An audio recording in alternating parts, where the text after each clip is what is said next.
Hi-yo YouTube, my name is Dexter and welcome to this Friday special edition of Kingdoms of Amalur Reckoning. This episode's going to be a little bit different than my other Friday specials. It's going to be more structured, and more of a review than anything else. Mostly because I've played this game before. I've played a whole hell of a lot of it on the Xbox 360 when it came out in like 2011 or so. And I thoroughly enjoyed it. There were a couple things that I didn't like about it, but we'll go over that when it arises. But for right now, we're playing Amalur today. Well, rather, I'm going to be talking about why I like Amalur while playing it.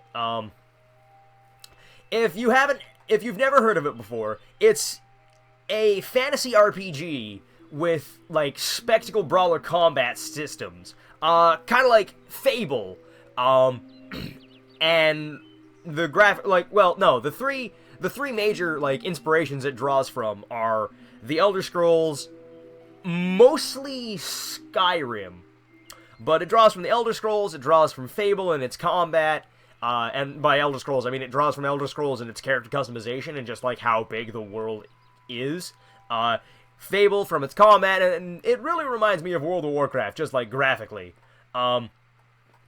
But what I mean about character building is it's not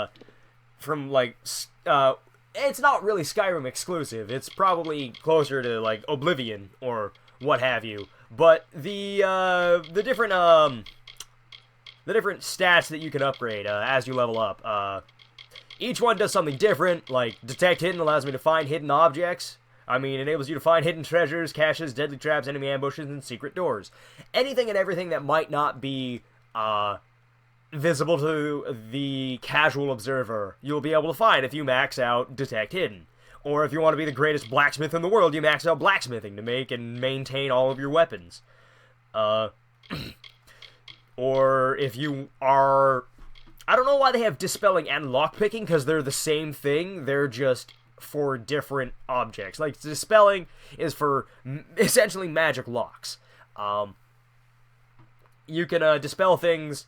There are treasure chests that are rigged with both magic traps and regular traps, so if you don't have Dispelling, then you're probably not going to want to go anywhere near magically locked chests, because they have pretty significant debuffs.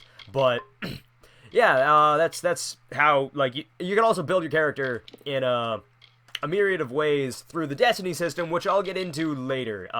It feeds back into the Fable comparison, where you have 3 different trees of might, finesse, and sorcery, which I'm sure you can figure it out on your own, but might is if you want to be just a straight brawler, just, like, walk in with a huge warhammer or a greatsword and just start cleaving people in half. Finesse is if you want to be a rogue, which is what I'm going to go for this time through. I probably won't play much after this video, but whatever. It's just for, like, really not subtle effects, but, like, you can, if you level it up, you can get a lot of, you can kill a lot of people very, very quickly with very little effort, because you can basically just backstab people with pretty much any weapon you want, and you can kill them immediately. And then finally, sorcery is if you just want to unleash hell from a distance. But yeah, each way you can build your character, you can build your character in any way, I should say. Any way that you want. But yeah, that's how the game, like, plays. Or, well, no, I'll show you how the game actually plays. It's, like I said, combat, like, spectacle brawler style combat. I'm just gonna knock out these boggarts real quick. You have to dodge, you have to mash buttons to attack, you have 2 different weapons that you can equip, and a bunch of different abilities that you can use at any point in time. Well, not at any point in time. They have short cooldowns. Like, the button set to my, the ability set to my X button throws out a puff of smoke, and if I hit the button again, I throw out daggers that deal more damage. And I've also got a lightning bolt, which they give you during the tutorial. But yeah, that's you got dodges, you got combo attacks, you got a little bit of everything. And it just feels good. Like, combat feels good. And depending on which way you build your character, you're able to do different things in combat. Ooh, Agner Farhall. But yeah, there's a lot of stuff to explore around the world, which again likens it back to really any open world game. But I was gonna say the Elder Scrolls explicitly. Yeah, specifically. That's the word I'm looking for. There we go. There's just, like, you can go anywhere and just find random junk. more often than not, every cave you find has a quest associated to it. So if you go through the cave first and then find the quest, you're like, oh, hey, I've already been there. I found this thing. Here you go. Which is one of the common complaints that a lot of people have with this game. Like, a lot of the quests are just fetch quests, and it's pretty annoying to, like, they just ask you to go find something and then bring it back to them, or go kill a bunch of enemies and come back and talk to them once you're done. But I'm going to go over the story a little bit of the game, just like a quick synopsis, while I'm running around this huge open field looking for things to murder, even though I know there aren't any. But the way this game plays out is it starts off with your character dying. You just die. You start off, your character is in the middle of a war against essentially an immortal army called the Tuatha Deon, and your character's story starts with you dying. You wake up in a cave underground with a bunch of underneath a bunch of rotting corpses, and when you wake up, basically the cave is part of a laboratory, and the entire laboratory is under siege by the Tuatha. The reason being is that what brought you back to life may or may not be the deciding factor in a war against immortals. The way it works is, what brought you back to life is a device called the Well of Souls. And I'm sorry about the frame rate drop, I don't know what just happened. I have an idea, but your character's brought back to life with this object called this massive structure called the Well of Souls. And which is a fairly significant part of the story, considering the enemies, the Tuatha Deon, are functionally immortal. There's a way to kill them, but it's really hard to do, and not many can do it. But the reason why the Tuatha are trying to kill you is basically they're just sick and tired. Oh, hey, cool, my frames are back. Basically, the reason they're trying to kill you is because they're just sick and tired of having to live through the same fates over and over again. The Fae, the Tuatha Deon are a special, offshoot house or cult. I don't know what to call them. They're a group of Fae, which are the immortal characters, which are the immortals of this world. The Fae are split into, two, I think it's 4 separate houses, one for each season. There's the Winter Court, the Summer Court, the Fall Court, and the Spring Court. Or it could just be the Winter and Summer Court. I don't remember. But the leader of the Winter Court, named Gadflow, basically found a way to break the chains of his entire house's predetermined fate, which is to just get murdered over and over again until the end of time. And with that whatever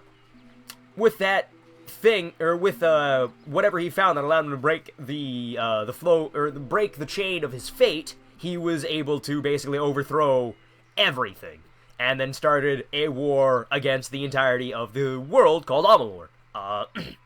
And it's been raging for 10 years now, and like it said in the opening cutscene, against any other army, this would have been over within the decade. But against an army of immortals, it's only a matter of time before we are overrun.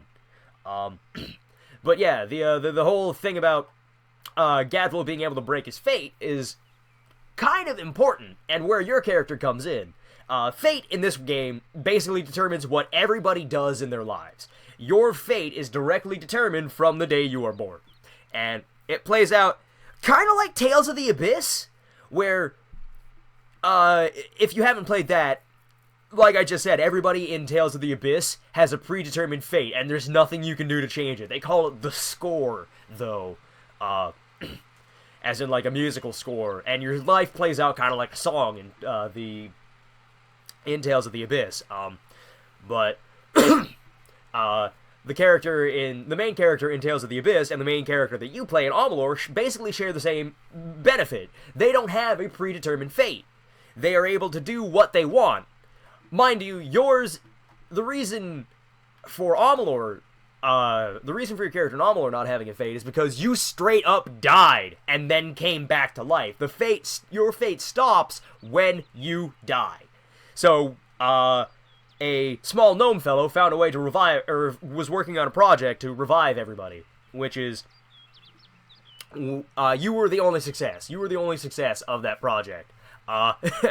So, yeah, that's pretty much the lore of the world. You, start off the game, you die, you find out that you're completely unbound from fate. You can do whatever you want, is the takeaway from it. But that's also applicable to the main villain, Gadflow. But yeah, the fate system is where, or like, the fate is where the fate systems come in. If you go to destinies, I guess they're called destinies, there's a bunch of different, things that, or a bunch of different, fates that you can, or destinies that you can play through. They're essentially just level tiers. Like, with the Fateless one is the one you start with. Newly resurrected, your fate is blank, formless, and ready to be forged into the shape of your choosing. And then as you level up, you can upgrade, like, as you get, like, different, abilities, there we go. As you get more abilities, as you sink more abilities into the different trees, you unlock different destinies, which you can combine your character. You can build your character in any way, shape, or form that you so desire. If you want to be a stealthy combatant, you can do that. Might and finesse. You become a duelist, and each different destiny that you take gives you different attributes. Like for a rogue, if you just go straight rogue, you get a lot of ranged upgrades. I want finesse, not sorcery. You get a lot of ranged damage upgrades, with the final tier giving you assassination, guaranteed 300% critical hit damage after triggering evasion, which I believe came at an earlier earlier level, at the assassin tier, where if you get hit, there's a 6% chance that you'll avoid the hit and be completely stealthed. If you trigger, or if that happens, and you have the final upgrade, the Nightblade, you basically get a one-shot kill on your next hit. Or if you want to be a brawler, if you want to be just a straight fighter, the upgrade for you is automatically resurrect with 20% health. Like, if you fall in combat, you come back with 20% of your health, but it drains out unless you kill something. Or, my personal favorite was the combination of Might and Sorcery. You just become unkillable and a walking nuke. It is fucking amazing. The Harmonic Overload is hilarious. And as you upgrade your character, you obviously get different things, like it's, with the Might and Sorcery, you get at level 3, as a battle mage, you get a Bling, which is a short-range teleport that replaces your dodge. So normally, instead of rolling around like a goof, your character just kind of like jumps forward really quickly. Kind of like Tracer from Overwatch, is a way I'll describe it. You don't get 3 of them, you get like 2 of them, I think, at the very most. But yeah, you just like blink forward, just dash forward really quickly. It's a lot faster than a regular dodge. But I'm gonna talk to this guy, Brother Egan. What up, Brother Egan? Yes? What could a mortal vagabond need with Casmer and the Eternal, messenger of the Fae folk? Speak! My time may be in the ages, but it is still precious. I'm here to rescue you. Wait, Father Dinwell sent you, didn't he? Oh, fool. His path to power was too plodding, and now he wishes to slow me down too. I have new friends, Fae friends. They are named Finna and Arbos, and they have sworn to share their secrets with me and to gift me with true magic. In exchange, they want an ancient treasure buried in the caverns of Excuse me. Down. I'll retrieve it, eventually, as soon as I, feel like it. You'll die without me. Fine. If you want to be so noble. Okay, I don't care Bye anymore. then. But yeah, that's what just happened there is one of the many glaring issues that this game has. The voice acting isn't exactly the most enthused, I'll say, and the cutscenes look pretty bad. But I'm going to attribute that to the art style, which I really like the art style. Like, I cannot stress enough how much I enjoy this art style. It's a really nice, like, I think it looks really good, just because I'm a sucker for, like, World of Warcraft style graphics. Ooh, more gold. But yeah, another thing that I'll say, which just happened in that fight there, it happened really quickly, but the camera angles are not very good in this game. They, Like, as I'm fighting, like, as you get into a fight, it basically locks on to the first enemy you see, and then it keeps the camera angle there. Whereas I want to be able to see everything that's going on. The camera angles don't really do a lot for this game. Like, in the middle of combat. So exciting. It's not exciting at all, actually, buddy. But this is also a problem with the quests. They're just endless fetch quests. Like, that guy wants me to go through that place to go get something for someone. And that's what a lot of them turn out to be. It is a problem. It's a little grindy. Like, this game... Well, not a little grindy. This game can be incredibly grindy, but... It also just has a gigantic world for you to go explore. And it's really fun exploring it. Ooh, I forgot I could swim. Neat. But yeah, this world just is gigantic. It's open. You can do whatever you want. It feels great just running around the world. But... It does have its drawbacks, like all the characters just kind of are annoying, and a lot of them just, like, they only exist to tell you to go do something. But, that being said, again, it's a fun game. If you can get past a couple small glaring issues, there's a lot that the game has going for it. I don't know what a white flake is, but I got it now, okay. But, I'm gonna go see... I guess I will go in that cave there, just so I can show off more of the combat. There's, like, a bunch of different weapons that you can use, but you have to have the stats. Like, you have to have enough points sunk into each stat to actually use it. I'll show you all the weapons real quick. There are daggers, longbows, fey blades, long swords, great swords, hammers, staves, chakrams, and scepters. Each one does something slightly different. But the takeaway of it essentially is that scepters and bows are the same thing, just one's for mages and one's for rogues. Warriors can't naturally get long-range weaponry, but at the same time they don't really need it. And if you're wondering what exactly a fey blade is, they're these things. They're essentially the weapons that Illidan uses from World of Warcraft, or just regular Warcraft, glaives, whatever they're called. I don't remember the exact name of them, but yeah, they're essentially that. They're an area effect, or they're an area damage weapon for rogues, which otherwise are restricted to daggers and bows, which are single target. I mean, they do a lot of damage, but they're only good for one person, whereas fey blades can hit everything just nearby. Like a lot of fey blade attacks are just jumps and spins and leaps and strikes and all that kind of jazz. If we're going to press on, then I'll ask you to stay close. I have no courage to speak of. Honest. Ask Father Dinwell. What Goodbye happened now. to your bravado back there, then?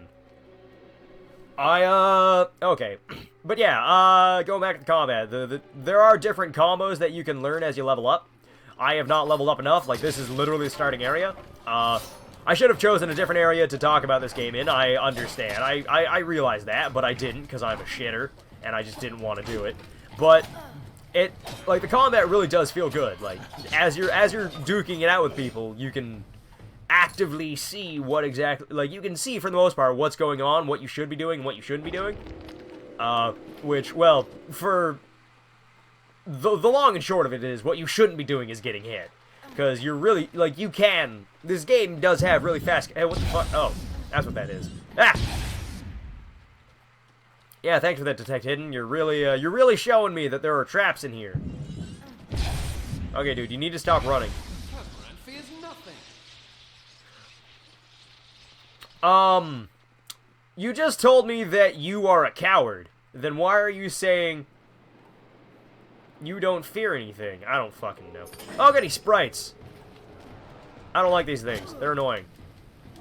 They basically come in like 4 different elements, and depending on what element they are, they buff another enemy. I don't remember what exactly it is, but they buff another enemy type if they're around. I think it's Sprite Champions? I don't remember. Or is it Sprite I think it's the Sprite Champions that buff the sprites. That would make more sense, honestly. But yeah, the camera angle. I couldn't really see where the last guy got to, and it still says I was in combat, so I couldn't collect anything, and that's one of the major issues of this game. The camera angles kind of suck ass. Although, most fights don't take place in tiny-ass corridors, so you don't have to worry about that for too much. But, I'll call this an episode after I get this, after I do whatever's at the, or do whatever I'm supposed to be doing in here.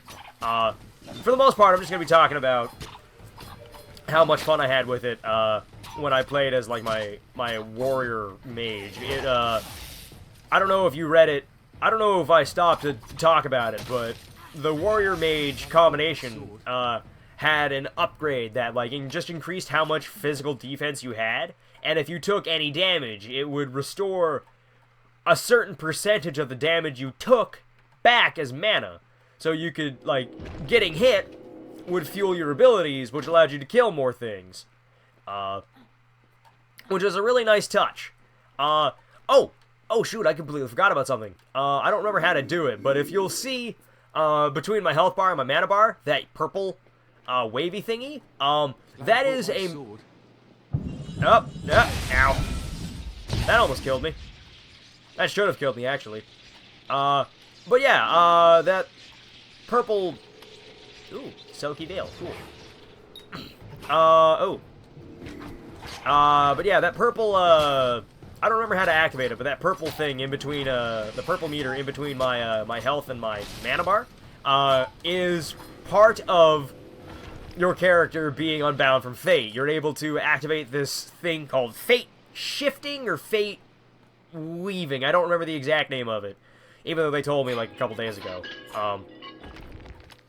But essentially, you stop time. Like when you activate it, you stop time for a bit, and you deal bonus damage to enemies.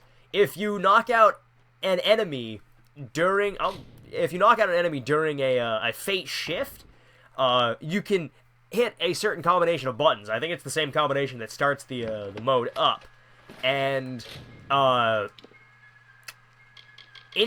not instantly, but like any character that you've knocked out, you will do, or like after you've knocked out a character, if you can chain a bunch of enemies, if you can knock out a bunch of enemies before your fate meter drains out, you can end it with a fate shift, which will kill every enemy in the, like, every enemy that you have defeated while the time stop was in effect. And you get a bunch of, you do bonus damage while time stopped. You, also have the ability to execute things after, like, execute an entire group of enemies after that is done and over with. It's really, really, really useful for bosses, because I think it also gets you bonus experience if you do manage to fate shift people. I'm just gonna, sink some points into, oh, wait, no, I'm not, never mind. I'm gonna throw some more points into precision weaponry, which are, these here are, the different, like, weapon combos, like, different combo attacks that I can do. Confirm. I'm gonna still be a rogue. Can I be a better rogue? I cannot be a better rogue. I have to put 11 points in there. Gotcha, okay. No. No. Confirm. Confirm. Confirm. Alright, there we go. But yeah, you can fate shift people and execute it. If you knock out a bunch of enemies, how do I activate it? There we go, that's how I do it. This is me fate shifting people, and I probably shouldn't have done it against these guys, but it says, yeah, anybody that I have staggered like this, after I hit this button, which turns it into like a button mash. Oh, B button. Yeah, I just was slow at it. I didn't realize what it was telling me to do, but, like, you deal bonus damage, you, are able to chain basically knockouts together, and when you fate shift the last person in your chain, you kill all of them at once and get bonus experience for each one that you murdered. It's, pretty fun. I like it. Our bosun Finner will be waiting. Come. Their camp is not... See you later. Friggin'... Oh. What is this? Our little Egan has made a friend? I have a feeling this is going to be a problem. You're not Faye. Obviously. Anyone who has ever glimpsed a Fae would know that. Unlike little Egan here, your head holds more than fantasies. The Feylands are such fertile ground for games. The inhabitants are so oafish you can fill your pockets with hardly any effort. Nice. Are you going to give us what's rightfully ours, or do we need to start a new game? My brother and I are always ready to play. Bring it. Fucking bring it. Poor choice. Let's... Bring it on. Bring it on. Come get me. But yeah, this is where I'm going to call it an episode. I'll knock these two out. Ow, they're murdering me. A lot of boss enemies, a lot of human enemies are a little bit more annoying to deal with than other people. Because they actually, like, they kind of have, like, AI, I guess? I don't know if he was trying to talk to me or not, but this is where I'm going to call it an episode. I hope I was able to accurately and effectively convey what I was trying to say, which is that I really enjoy it. It got like a 7 out of 10, I think, or maybe a 6.5. I think it deserves a little bit higher, like 7.5 and a very tenuous 8 at best. But it's an older game. It's still fun. It doesn't look great. It hasn't aged well. But I thoroughly enjoy it, and I would highly recommend it to anybody looking for a new RPG-style game to play. Another downside that you can take it either way. There's no multiplayer to speak of. I think this game would be a lot more fun if you could run around the world with a couple more friends, but at the same time, I understand that it's supposed to be this gigantic immersive world that you can just, like, dive into. Because everything you need to know about this world, you can learn in the game. There's, like, those giant stones that I was walking past that I could interact with. They tell you a little bit about the world. They give you, like, lore. Like, they're like songs that will play in the background and tell you about different characters that exist long before you even got there. But yeah, I'm gonna go. I hope you all enjoyed this nearly as much as I did, and if you enjoyed this, I'll try and do another one on another series. I just know this game got kind of a bad rap when it came out, mostly because another part of it is that it was published by EA, which I know they're kind of like very decisive. Divisive. I wanted very divisive, because you either love their games or they're just hot, flaming piles of garbage. But yeah, I'm going now. Bye, everybody. It's been a lot of fun.